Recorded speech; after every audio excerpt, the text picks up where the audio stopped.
Esta é a história do dia da Rádio Observador. Agora, com a equipa completa, que governo vamos ter?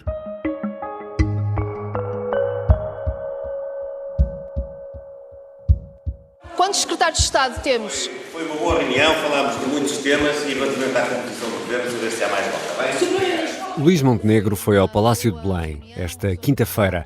Entrou às 6 da tarde e saiu hora e meia depois, mas a lista completa de secretários de Estado só foi conhecida depois das 10 da noite. Houve algum problema com a lista? E o que nos dizem estes 41 secretários de Estado sobre as prioridades e ideias deste governo?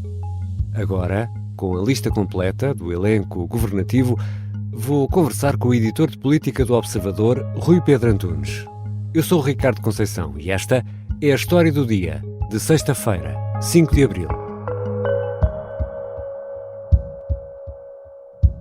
Bem-vindo, Rui Pedro.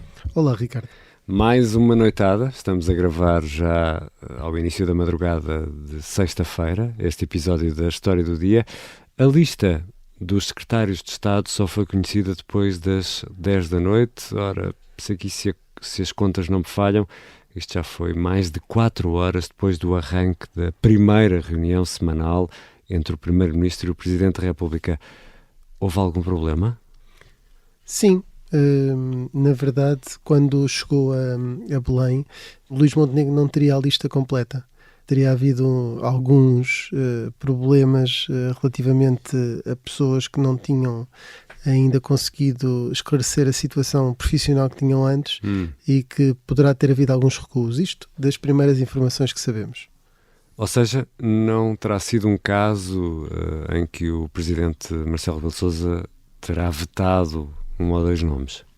Não, a resposta mais ou menos oficial é que, na verdade, ao sabermos que a lista não chegou lá completa, não houve um caso de os nomes foram apresentados ao Presidente e ele acabou por vetar um ou dois. Até porque parece-me que neste momento o Presidente está mais numa perspectiva de ajudar e até contemporizou a saída da lista, etc., do que propriamente criar ele próprio um ruído à entrada do governo em funções. E, portanto, tudo o que Marcelo fez foi tentar ajudar e não nunca numa perspectiva de vetar ou tentar obstaculizar um processo. Portanto, nesse aspecto, também dá aqui um sinal político desta nova dupla que eu chamo M&M's, Marcelo e Montenegro, de que há aqui um novo relacionamento institucional e que, para já, o Presidente vai suportando também o líder do PSD e não me parece que tenha sido por aí um veto político a qualquer nome, porque o Presidente tem esse poder, para explicarmos a quem nos está a ouvir, não nomeia, mas tem o poder de não aceitar um nome. O último caso que eu me lembro nem sequer foi o veto de um nome, foi o veto de um nome para uma determinada pasta. E vetou João Gomes Cravinho para a defesa e depois António Costa, numa traquinice à Costa, colocou nos negócios estrangeiros só para contrariar Marcelo. E, portanto, não foi isso que se passou, pelo menos as informações que temos neste momento. Passaram poucas horas dos factos. Muitas vezes a realidade mais tarde é desmentida. Exatamente. Mas das informações que temos foi isto que aconteceu. Houve problemas, de facto, com os nomes, mas foi na fase de processo de recrutamento por parte do PSD. E, Rui, temos aqui só 17 ministros, eu digo só, pronto, já tivemos governos com mais ministros, e 41 secretários de Estado. Isto quer dizer que há secretários de Estado quase com poder de ministros? Sim, em algumas áreas necessariamente tem de haver. Eu acho que podíamos chamar mini-governo, em vez de super-ministério, por exemplo, ao Ministério de Miguel Pinto Luz, que é um bocadinho como uma certa marca, tem tudo e mais não sei o quê. Mesmo essa pasta, no tempo de Pedro Nuno Santos, tinha todas essas coisas, inclusivamente a habitação lá dentro, junto com as infraestruturas. E repara que aí estamos a falar de TAP, novo aeroporto, ferrovia, TGV, tudo por aí fora. E ainda tem a mobilidade, que é os transportes urbanos que estavam antes com Duarte Cordeiro. No ambiente.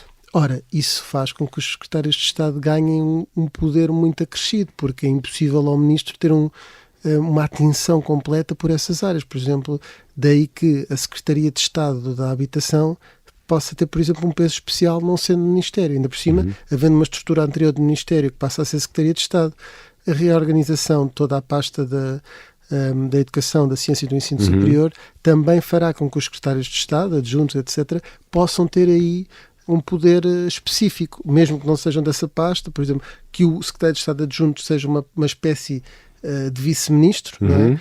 E tudo é o que isso nos diz. Claro que, havendo menos ministros, os secretários de Estado têm sempre um peso superior. E há aqui, nesta lista, confirmações, nomes que eram quase certos? Sim, por exemplo, José Cesário. Quarta vez, não é? Quarta vez, sendo que há aqui uma batota, que uma foi só 20 e poucos dias, naquele governo do Pedro Passos Coelho. Mas sim, de facto, já foi com... Vai para as comunidades, vai para as comunidades, que de facto as pessoas se habituam muito, porque é um secretário de Estado muito presente. Infelizmente, quando há um desastre lá fora, é o ponto de contacto das rádios, das televisões e dos jornais. E, de facto, José Cesário habituou, as pessoas também se habituaram a ir ouvindo, como noutros tempos, outro tipo de... Como tivemos José Luís Carneiro, no PS, que também foi secretário de Estado das Comunidades. E José Cesário, quando Durão Barroso foi pela primeira vez, depois foi novamente com Passos Coelho aí, durante um período muito longo, e da Troika, que também esteve muito presente naquele pequeno período, e agora novamente. E é alguém que era deputado desde, creio que, da terceira legislatura, alguns nos anos 80, início dos anos 80. E era alguém muito conhecido. Tanto foi muitos anos eleito pelo Círculo de Viseu e depois sempre pelo Círculo de fora da Europa. E isso leva a que o Cesário, como muitas vezes era chamado, fosse conhecido assim no PSD e não fosse preciso sequer qualquer tipo de legenda, nem sequer o primeiro nome, que é José. E, portanto, isso é um histórico que se estava à espera que continuasse a ter. E deixa-me a título de curiosidade, para quem nos está a ouvir e que pode gostar destas histórias, é que houve um bocadinho uma dúvida institucional se seria ele ou o António Filipe a presidir, porque tinham mais ou menos a mesma antiguidade, havia ali umas questões. E o PSD, para não arranjar problemas, e até porque confiava em António Filipe, na sessão inaugural da instalação do Parlamento, escolheu o comunista, que depois acabou por ser uma mini-estrela durante todo aquele processo. Correu-lhe bem. E José Cesário ficou com os nomes, teve a ler a votação várias vezes, levou com aquele castigo, dividiu meias com Palmira Maciel do PS, mas ficou no secretariado interinamente e não foi presidente da Assembleia durante umas horas porque não calhou, mas de facto é um histórico que se estava à espera que pudesse integrar já este executivo. E há outros nomes, por exemplo, como Alexandre Homem Cristo, ou não? Sim, nós podemos colocar o Alexandre Homem Cristo num nome que era provável, até se chegou a ser chamado como ministro, fazia parte daqueles independentes do manifesto, já tinha na área da educação, foi produzindo ao longo dos anos, e também para termos esta honestidade completa com os nossos ouvintes e com os nossos leitores também do Observador, foi colunista muitos anos do Observador, onde produziu ensaios e artigos de opinião várias vezes o ouvimos na Rádio Observador também. Sobre a educação, sobre o qual produzia bastantes conteúdos e pensamento sobre o assunto, e portanto era uma pessoa na área, enfim, há muita gente que discorda dele, e é importante dizê-lo, e principalmente à esquerda, há muita gente que discorda dele, mas já era um nome que era mais ou menos esperado para a área da educação. Não foi ministro, acabou por não ser ministro, acabou por ser outra pessoa que também é um gestor e que podia ser ministro de muitas outras pastas, e acabou por ficar com Fernando Alexandre, que até já também tinha sido secretário de Estado da área das finanças, também chegou a ser falado para a economia, enfim, podia para a saúde, podia ocupar vários cargos porque tem esses pergaminhos na área da gestão.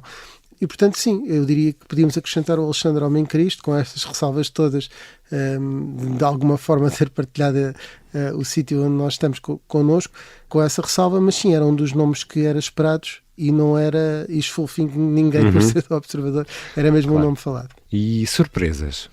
Surpresas, olha, eu não me vou desenvolver muito nesta surpresa, não sei se me vais perguntar, mas desconfio que mais à frente nesta conversa podemos falar do CDS. A mim há um ponto na política que muitas vezes diz, e eu acho que erradamente, porque é uma manifestação de humildade e de nobreza política, que não se passa de cavalo para burro. E às vezes até se anda a medir mais ou menos. Mas espera lá, então embaixador da Unesco é mais ou menos que Presidente da República, e secretário-geral da ONU é mais ou menos, e comissário é mais que ministro, e Presidente da Câmara de Lisboa é mais importante que ministro. Os políticos vivem nunca querem passar de cavalo para burro. Exatamente. E aqui isto na expressão popular, que eu peço desde já desculpa por ser tão coloquial e corriqueira, mas de facto Telmo Correia foi ministro. Foi ministro do Turismo. Do Turismo, exatamente. E, portanto, agora baixa para secretário de Estado. Baixa, entre aspas, não é? Porque no momento que o CDS viveu e com a necessidade que o CDS Vai tem para a de colocar... administração interna. Para a administração interna, de colocar quadros no governo, e já podemos falar daqui a pouco um bocadinho mais do CDS, para mim surpreendeu-me por isso. Por esse estigma que existe na política portuguesa. Por exemplo, Santana Lopes está sempre a mandar abaixo com grande humildade democrática, depois de já ter sido Primeiro-Ministro, é candidato à Câmara da Figueira da Foz, por exemplo, mas que de facto existe e, portanto, surpreendeu-me por isso. Se calhar é um tipo de surpresa mais pessoal, por estar muito agarrado a esse estigma. Mas pronto, há outros nomes que me surpreendem mais porque eu não os conheço de lado nenhum, mesmo sendo editor de política. E, portanto, é normal, ainda bem que aparecem essas pessoas, porque é sinal de renovação. E já voltamos à conversa com Rui Pedro Antunes, editor de política do Observador. O que nos diz, afinal, este elenco, esta equipa, sobre o novo governo?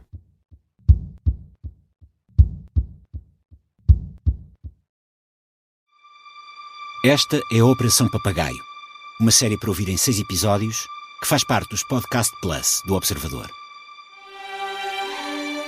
Episódio 6. A mensagem perdida. Pensamos que ele tivesse morrido. A família tinha decidido que ele estava morto porque devia ter vindo. Pode ouvir todos os episódios no site do Observador, nas plataformas de podcast e no YouTube. Os Podcast Plus do Observador têm o apoio da Onda Automóveis. Estamos de regresso à conversa com Rui Pedro Antunes, editor de política do Observador. Rui Pedro, estávamos a falar sobre o CDS. Este é claramente um governo AD. Há nomes importantes do CDS em pastas importantes. Verdade. É verdade que de todos os outros governos AD, este é aquele em que o CDS tem menos peso, por uma razão muito simples. O CDS nos outros governos tinha um peso parlamentar que fazia com que o governo tivesse um suporte de uma maioria. Com o CDS, ou seja, o CDS no Parlamento, tirando a imagem pública e a percepção pública e política, não há grande diferença.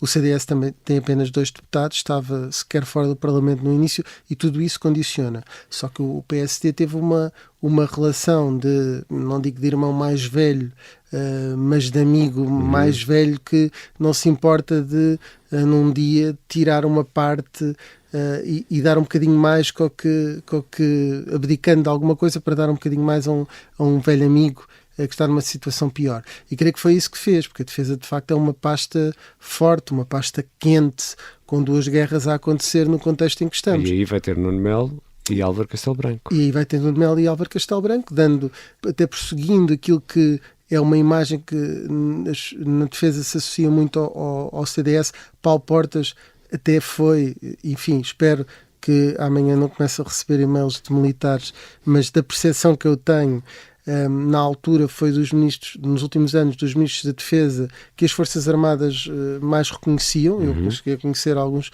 militares que de facto estavam contentes com o trabalho de Paulo Portas. Não sei se foi todos assim em todos os setores, em todos os ramos das Forças Armadas. E portanto o CDS tem pergaminhos nesta área. E os veteranos também agradecem muito a Paulo Portas. Exatamente, e os ex-combatentes. E portanto tudo isso faz com que esta pasta seja importante para o CDS, não é?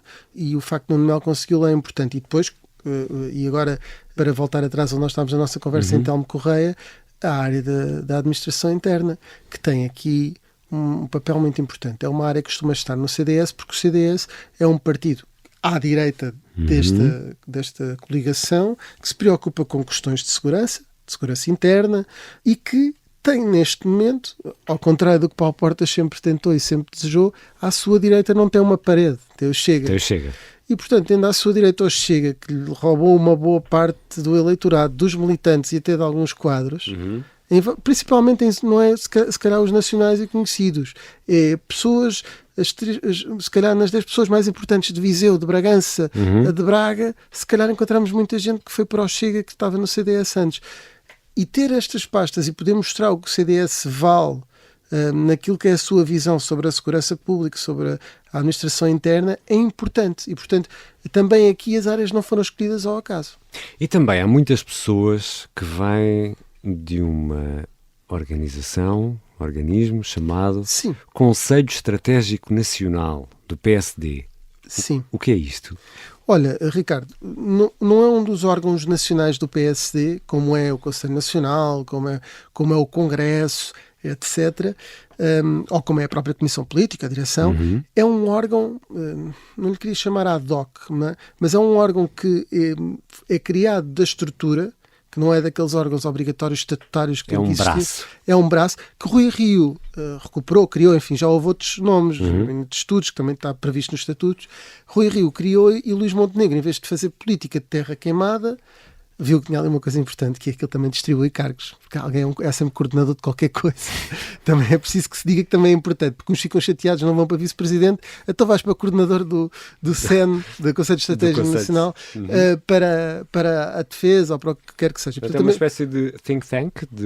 Sim, que reúne várias vezes e cada um especialista na sua área, e depois pode ou não ter sido chamado para o governo, também uma espécie de quase governo de sombra, ou rascunho de governo de sombra, que de facto onde faz todo sentido que Luís Montenegro tenha ido recrutar e pescar aí. Deixa-me dizer, por exemplo, que Rita Giudice, isto já vou ao secretário de Estado, mas como ministra da Justiça, ela tinha a pasta da habitação, embora seja advogada, no CEN. E depois foi para outra área, porque Luís Montenegro, na divisão do governo, achou que era mais conveniente assim.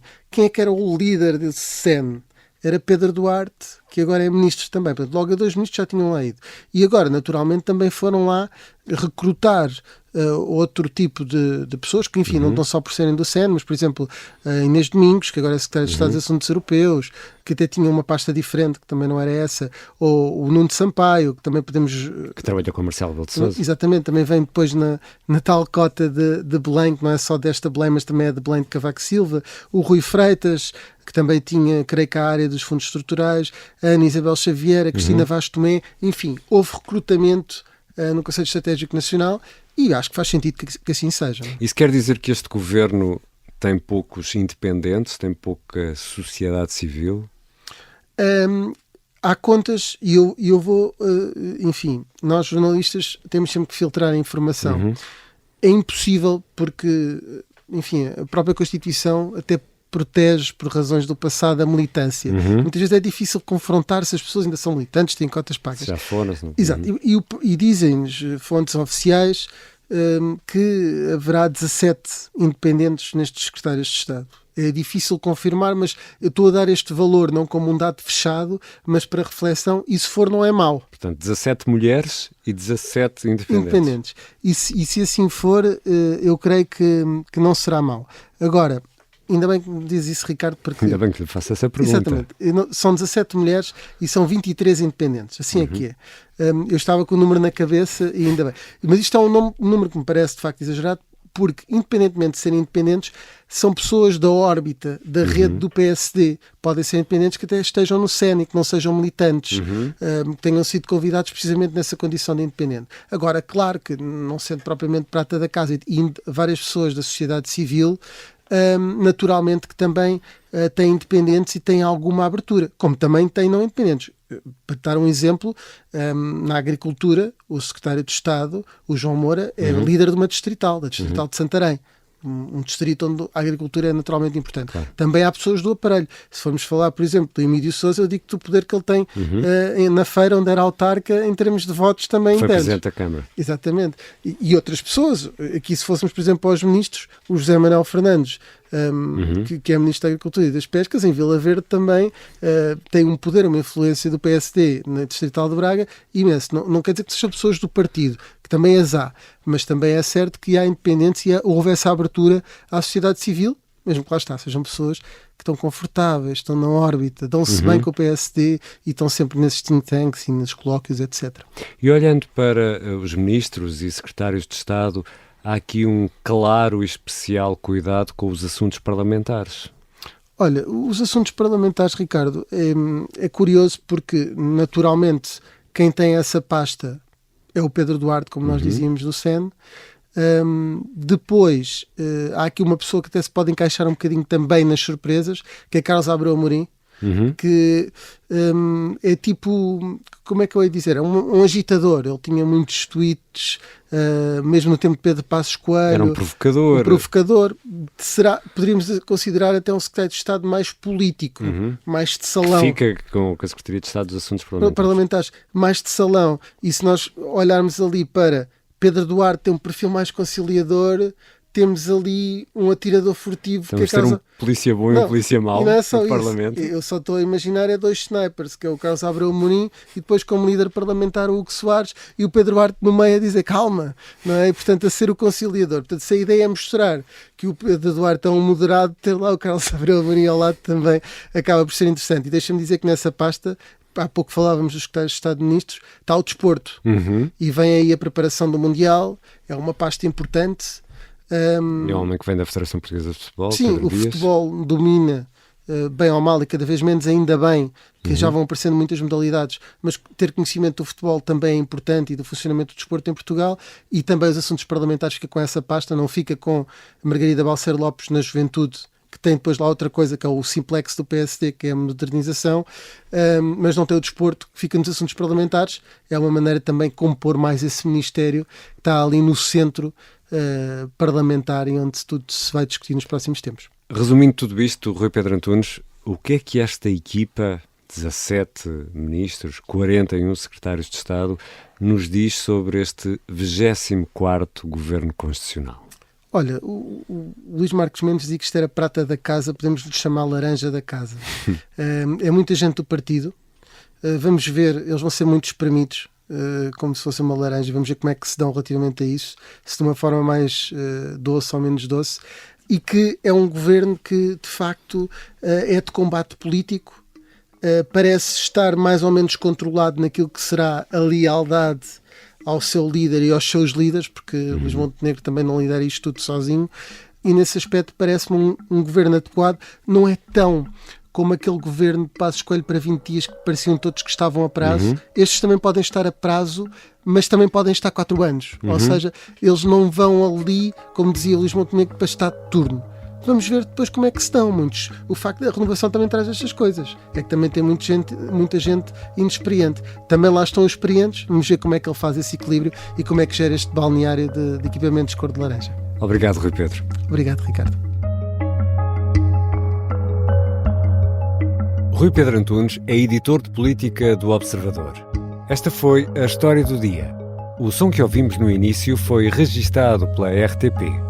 A sonoplastia é da Beatriz Martel Garcia, a música do genérico do João Ribeiro. Eu sou o Ricardo Conceição. Até segunda. Bom fim de semana.